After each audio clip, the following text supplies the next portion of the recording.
Buenas a todos. Soy Tomás Sastre de Capital Cell y hoy tenemos el placer de tener con nosotros a Fernando Aguirre, CEO de Fastbase Solutions, nueva campaña en Capital Cell que lleva ya unos días publicada y que nos va a explicar por qué hay que invertir en Fastbase Solutions y por qué la hace tan especial. Buenos días, Fernando. Hola, buenos días.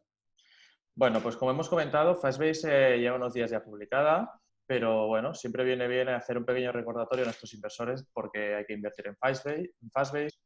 Entonces empezamos por el principio, Fernando. ¿Cuál es el negocio de Fastbase Solutions? Bueno, el negocio de Fastbase es básicamente el del diagnóstico. Dentro del mundo del diagnóstico, en particular ahora muy centrados en el mundo del cáncer y dentro del cáncer en el de la inmunoterapia para el cáncer, la inmunoncología que se llama. Entonces, básicamente estamos metidos en ese segmento del mercado que va muy parejo y va siempre muy, digamos, muy en paralelo y muy en complemento a lo que son los tratamientos. Entonces, nuestro objetivo principal es la mejora de los tratamientos de inmunoncología, la mejora mediante una herramienta de diagnóstico que permita predecir de forma muy precisa quiénes son los pacientes que van a responder bien a una inmunoterapia y cuáles son aquellos que no van a responder tan bien a la misma, que es un tema que hoy en día, pues la verdad es que es un grave problema médico, obviamente obviando todo lo que está sucediendo con el COVID, pero digamos que en un estado normal de salud pública es uno de los grandes problemas que existen hoy en día, el poder saber qué pacientes van a responder bien o van a responder mal. ¿Puedes explicarnos qué es la inmunoterapia? ¿Por qué es un problema tan grave hoy en día, que no funcione y por qué lo vuestro es tan bueno respecto a eso? Muy bien. Mira, la inmunoterapia, bueno, lo voy a intentar explicar en los términos más simples posibles, pero bueno, en realidad es un tema sencillo.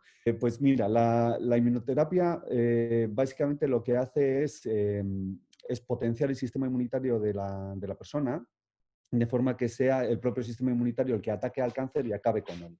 O sea, de alguna manera, pues por ponerle una especie titular, sería como una vacuna contra el cáncer. ¿Por qué? Porque sucede que a lo largo de la vida de una persona, por lo visto, vamos desarrollando cánceres pues, de forma continua. O hay pequeños lugares o pequeños focos en el cuerpo en los que alguna célula se vuelve loca y empieza a desarrollar un cáncer. Pero de forma natural, es el propio cuerpo el que acaba con ese elemento extraño que le ha salido en el interior y lo ataca y acaba con él. Lo que sucede es que hay un momento en que para ciertas personas, pues desgraciadamente, el proceso se descontrola y acabas desarrollando un cáncer. La inmunoterapia es una forma completamente nueva de atacar el tratamiento para el cáncer, que es lo que hace es estimularte el sistema inmunitario de forma que sea el propio sistema inmunitario el que acabe con el cáncer. Es un tema es un tipo de terapia que, francamente, cuando funciona de una forma espectacular, porque hay gente que, bueno, incluso pacientes que estaban desahuciados o que tenían un desarrollo tumoral pues altísimo, que se les ha aplicado esta terapia y se curan casi de forma espontánea o se cronifica al menos la enfermedad pues de forma absolutamente espectacular, que son cosas que hace 20 años pues serían completamente bueno, impensables, ¿no? Desde un aproximamiento de quimioterapia, pues es completamente diferente. De tal forma, de repente que una persona que tenga una enfermedad en un estadio tan grave se cure, pues es algo milagroso, casi milagroso, o parece milagroso, ¿no? El problema que tiene la inmunoterapia es que, aunque funcione muy bien y, ya te digo, de forma espectacular cuando funciona, el hecho es que, desgraciadamente, no funciona en un gran número de pacientes. Uno de los motivos es que no existe una herramienta que te permita ver a priori si un paciente determinado tiene un sistema inmunológico tal que vaya a poder ser ayudado con un tratamiento de inmunoterapia. Y no se sabe muy bien. Existen algunos tipos de ensayos que en teoría te predicen cuál es tu perfil como para responder a una terapia de este estilo, pero francamente no están funcionando muy bien. Lo que al final, ¿en qué revierte? Pues que tú entras con un diagnóstico, porque esto es cuando ya estás diagnosticado, desgraciadamente. Entras con un diagnóstico de tener un cáncer determinado y te dicen, bueno, a ver, esta persona es propensa o es elegible, digamos, para un tratamiento de inmunoterapia o no.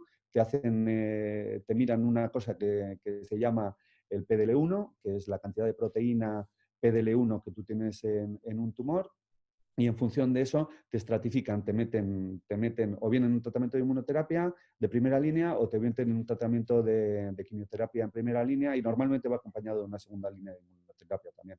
Lo que es lo que sucede es que hay muchísimos falsos positivos y muchos falsos negativos. Falsos positivos son gente que tú esperas que vaya a responder y resulta que no responden en absoluto, con lo cual durante un periodo relativamente largo les has estado dando una terapia que no tenía ningún potencial de progresar en el paciente, con lo cual has tenido un periodo largo en el que el paciente pues, pone todas sus esperanzas en algo que francamente pues, no va a funcionar, ¿no? Que es desde el punto de vista personal pues es un drama, ¿no? Personal y familiar. Y luego desde el punto de vista de los sistemas de salud médico, pues es un gasto muy grande, francamente, y además es una pérdida de foco en darle a ese paciente determinado el tratamiento que tiene que tener desde el principio. Eso en la parte de los falsos positivos, que desgraciadamente son muchos con las técnicas que hay actualmente. Y en la parte de los falsos negativos, pues también es un pequeño drama porque hay gente a la que desde el principio no la meten en una terapia, en un tratamiento de inmunoterapia, porque de acuerdo a la predicción que se ha hecho, se supone que no van a responder, pero y desgraciadamente esto se suele ver cuando se hace el tratamiento compasivo, o sea, cuando la persona ya está tan grave que le dan lo que sea, y entonces les tratan con inmunoterapia, resulta que responden. Entonces, era gente que no has metido en el circuito de la inmunoterapia desde el principio, resulta que podían haber respondido muy bien. Y esto está generando un grave problema, francamente. Y aquí es donde entra Fastbase, donde con su sistema de diagnóstico, en contra de los competidores, que si mal no me equivoco, tienen un porcentaje de acierto bastante bajo, ¿no? Que ahora podrás mencionar, el vuestro, en principio, obtiene un 100%. Sí, bueno, un 100% o algo cercano al 100%. Solo es una de las cosas que con las validaciones clínicas que hemos hecho hasta el momento, la verdad es que los resultados son espectaculares, son cercanos al 100% en cuanto a la capacidad de predicción. Lo único que tenemos que hacer ahora es un ensayo clínico en condiciones con muchos más pacientes para ver exactamente cuál es el grado de acierto, digamos, ¿no? Pero bueno, estamos seguros de que va a ser muy alto.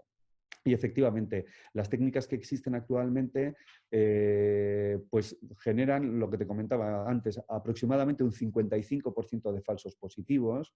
Esto es, un 55% de personas que entran en un tratamiento de inmunoterapia pues no van a responder y generan alrededor de un 15% de falsos negativos. Hay un 15% de personas a las que no se les mete en inmunoterapia que se podrían haber curado a través de ese tratamiento. Entonces, bueno, nosotros lo que creemos es que vamos a poder ayudar a racionalizar todo eso un montón y a hacer que haya más pacientes que se curen, básicamente, que se puedan beneficiar de este tratamiento. Te explico un poco cuál es el proceso de funcionamiento, ¿no? El mecanismo de funcionamiento de esto. Es cuando el sistema inmunitario detecta que hay una célula tumoral o que hay un tumor en el cuerpo, lo que hace es mandar a todas las células T, que son linfocitos básicamente, a atacar el cáncer y a destruirlo. Como pudiese pasar con un virus o con cualquier otro tipo de patógeno o elemento extraño que te entre en el cuerpo, ¿no? Con el cáncer sucede lo mismo, que sea algo que generas tú mismo, lo ataca el sistema inmunitario y las células, los linfocitos, las células T, lo atacan para acabar con él. Pero el cáncer tiene un mecanismo molecular que se llama el PDL1, básicamente, es que lanza una proteína, que es PDL1, que se liga, se queda pegada a otra proteína que tienen los linfocitos, las células T, de forma que cuando sucede esa interacción y el tumor hace que se le quede pegado, por decirlo así, el linfocito, para el linfocito y para todo el sistema inmunitario, ese cáncer se ha hecho invisible. Con lo cual es como una especie de mecanismo para del cáncer para esconderse del sistema inmunitario de forma que pueda seguir progresando, pueda seguir creciendo y el sistema inmunitario de alguna manera ni se entere de que has tenido un cáncer, ¿no? Eso sucede entre dos proteínas que son la PDL1 que está digamos, en la superficie del tumor y la PD1 que está en el linfocito.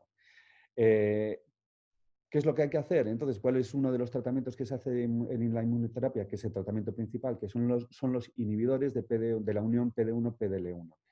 Yo le trato con un fármaco al paciente que hace que esa unión se rompa, de forma que la célula T de alguna manera coja carrerilla, vea que existe el tumor y lo pueda volver a atacar, ¿no? Entonces, es muy importante saber de antemano si un paciente, si el sistema inmunitario de un paciente está respondiendo de esta manera al tumor. Si se están quedando las células T pegadas al tumor a través de una interacción PD1-PDL1, porque la gran mayoría de los fármacos son inhibidores de esta unión.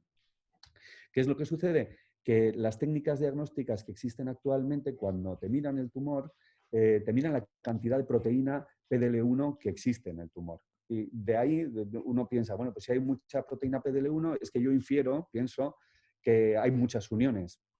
Pero como estamos viendo, desgraciadamente parece que no es el caso, porque incluso cuando hay gente que está expresando un montón de PDL1 en el tumor, pues no responden a inhibidores de PD1, PDL1, ¿no? Entonces, básicamente no hay nada, no hay ninguna interacción que romper.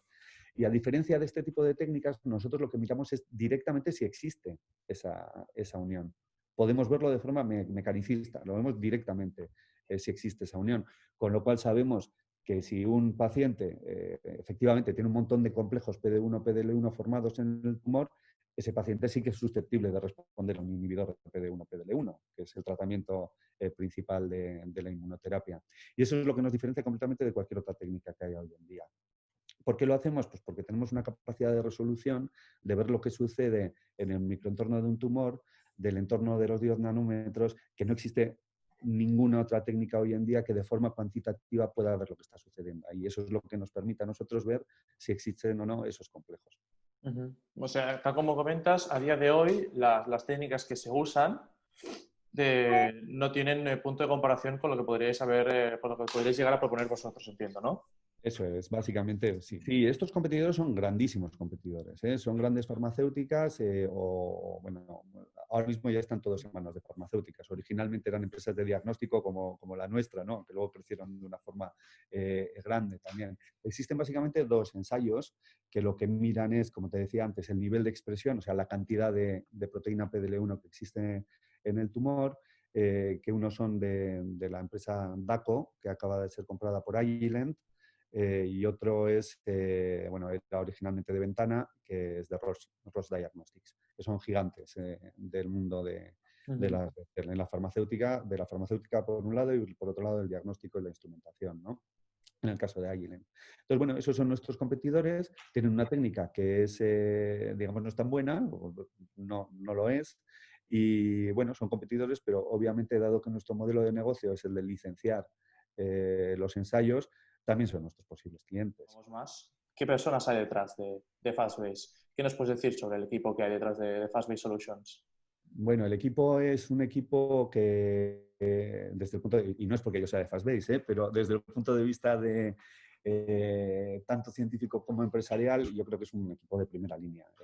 La parte científica tenemos los inventores de la técnica, son fundadores de la compañía, que son Peter J. Park y Vanapsel Ariyani, que los dos vienen del Francis Crick Institute y del Cancer Research UK en Inglaterra. Son gente que ha estado trabajando en la primera línea digamos, de la ciencia contra el cáncer desde hace muchísimos años.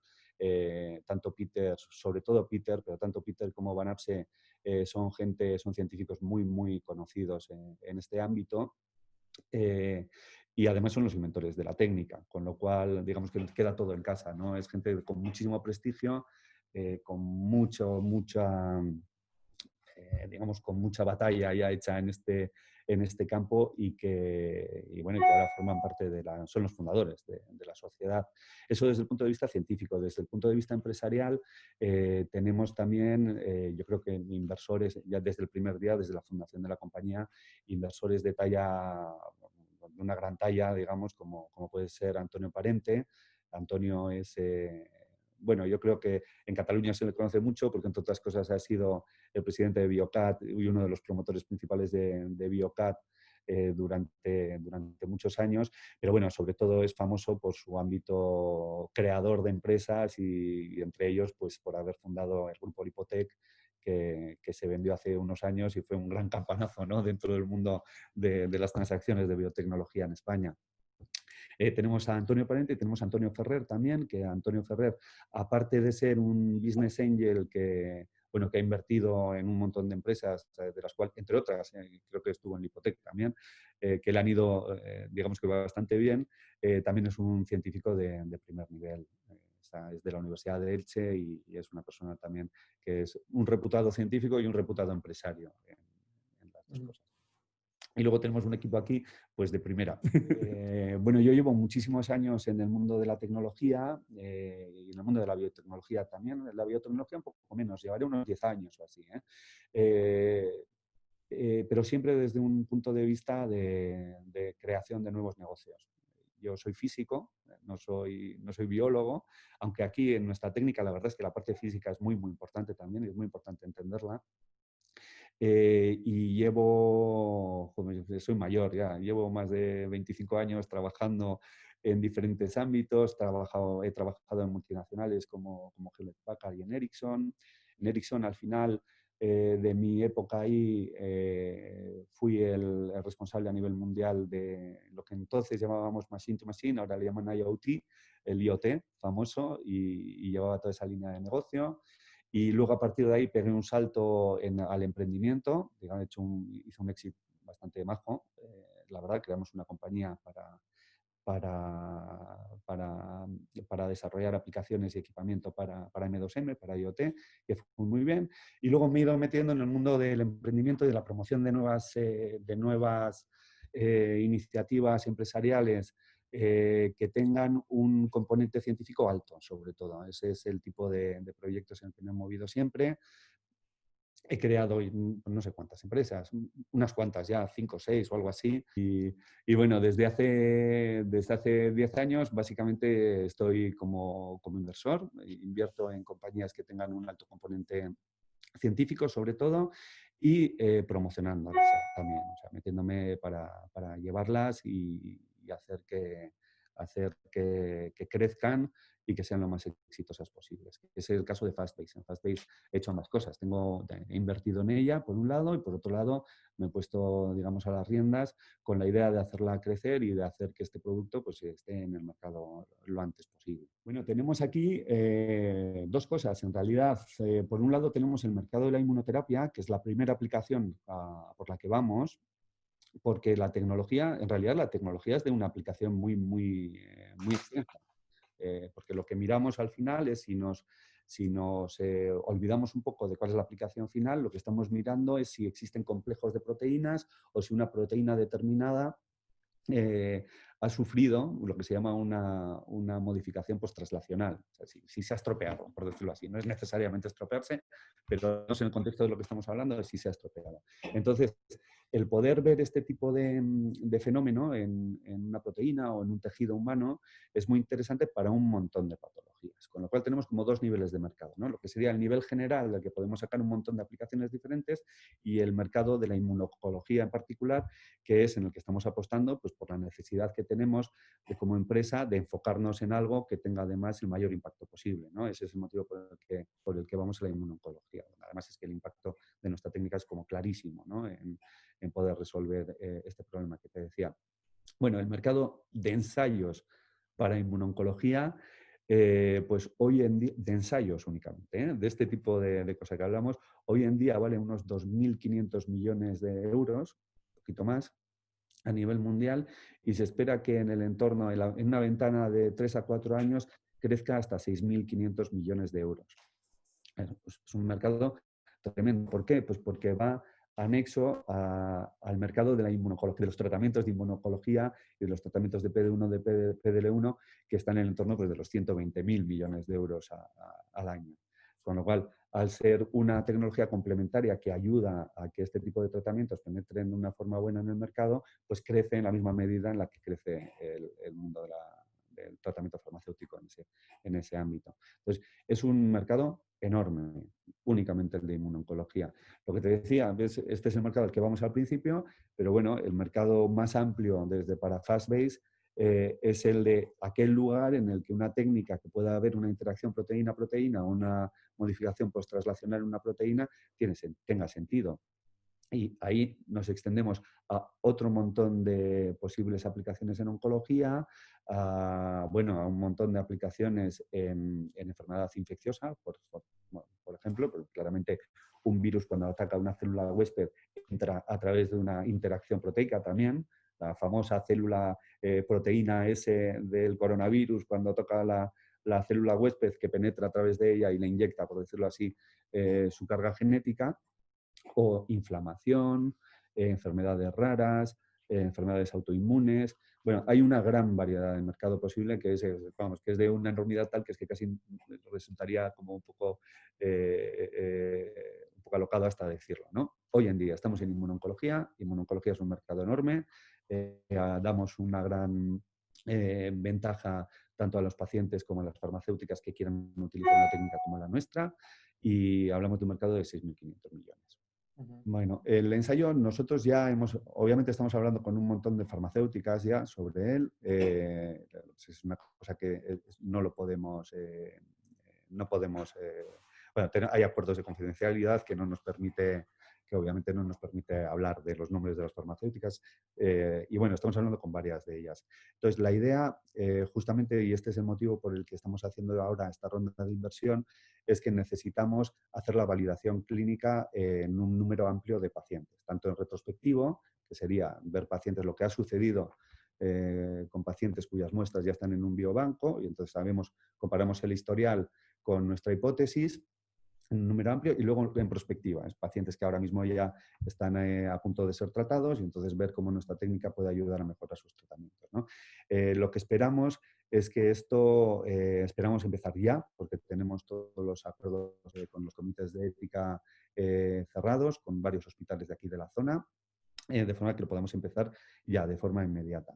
Esto nos lleva aproximadamente, lo que tenemos planeado es que todo este ensayo vamos a necesitar por lo menos 12 meses entre la parte retrospectiva y la parte prospectiva para tener lo que llaman un technical file, que es un archivo técnico, un report técnico, de forma que podemos entrar en regulatorio. Una vez entrada en regulatoria, la idea es poder tener certificado el ensayo en algún momento, porque eso depende mucho digamos, de la autoridad certificadora, en algún momento a partir de dentro de 2 años. Bien, es un proceso entonces de como mínimo 2 años entre el ensayo clínico y todo el proceso regulatorio, probablemente sea un poquito más el proceso regulatorio, pero para el momento en que tengamos acabado el ensayo clínico y ya estemos listos para la regulatoria, ese es el momento en el que pensamos que la técnica ya estará validada de una forma tal que podría ser de interés para una gran farmacéutica, para ser licenciada por parte de una gran farmacéutica, porque ya estás a punto de entrar en la regulatoria, ya tienes básicamente toda la información, y ese es el momento en que se puede cerrar un acuerdo de esta naturaleza. Y esa es básicamente nuestra estrategia, es el ensayo, este ensayo en particular, porque podemos lanzar muchos ensayos diferentes para biomarcadores diferentes, el ensayo licenciárselo a una farmacéutica en exclusiva, que es lo que además pensamos que nos puede poner en una posición de mayor fuerza negociadora para poder cerrar un acuerdo de este estilo. ¿Por qué en exclusiva? Porque aquella farmacéutica que esté vendiendo tratamientos de inmunoterapia que tenga una técnica diagnóstica y predictiva como la nuestra, va a resultar que sus tratamientos van a tener muchísimo más éxito que los de otras que no tengan este tipo de ayuda, digamos. La clave es cómo ves que la valoración de la empresa vaya a crecer en los próximos años. Vale.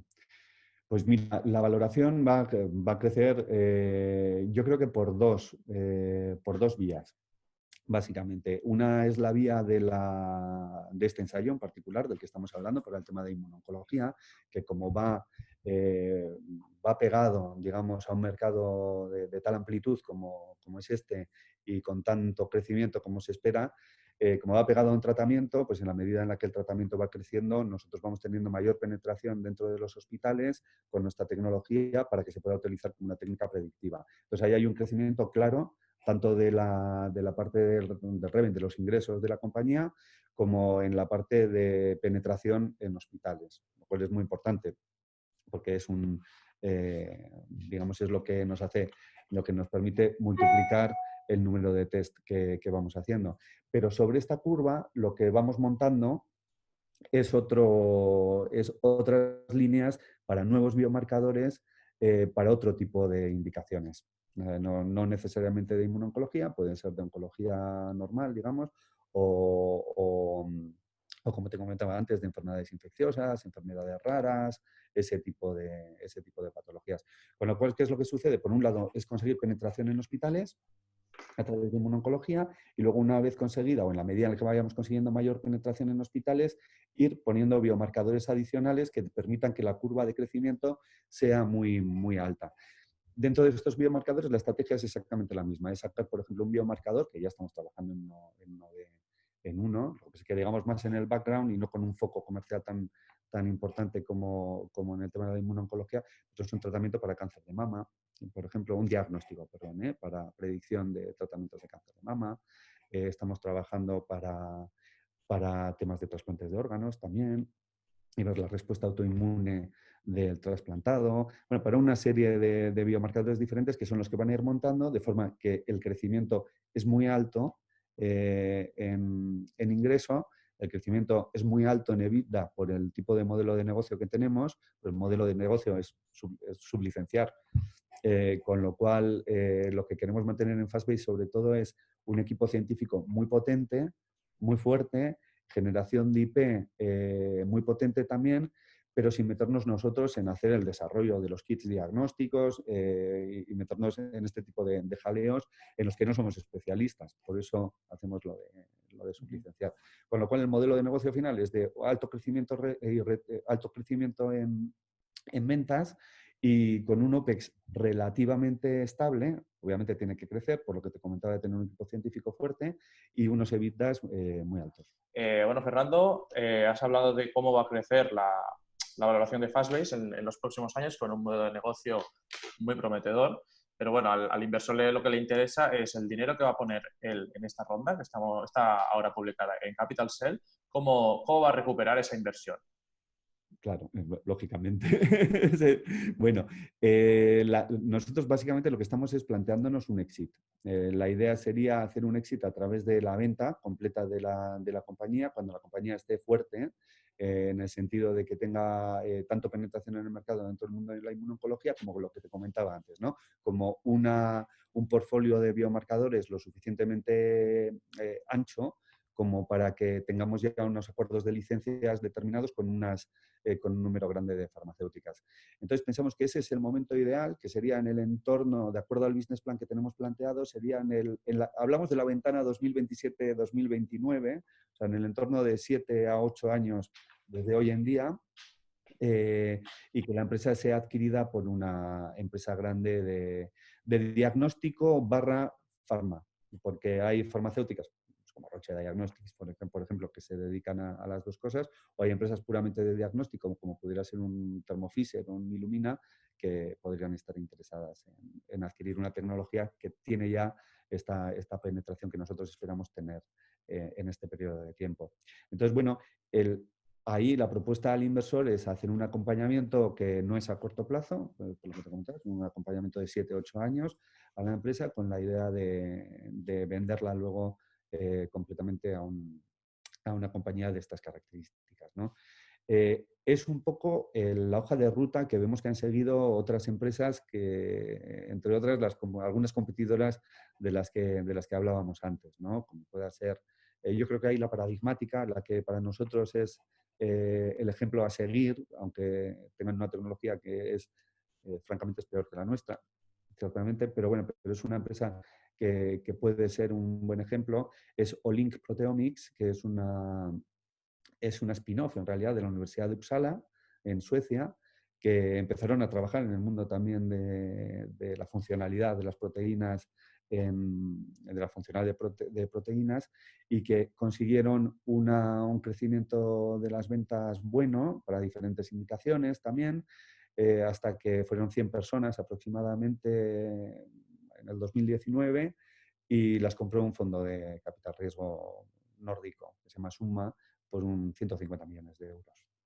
Básicamente, eso es lo que queremos hacer desde un punto de vista empresarial. Pues nosotros el cálculo que hemos hecho con el crecimiento financiero de retorno de EBITDA que te comentaba antes por el modelo de negocio, estamos hablando de multiplicadores del entorno del 25, de un por 25 ROI de la inversión actual.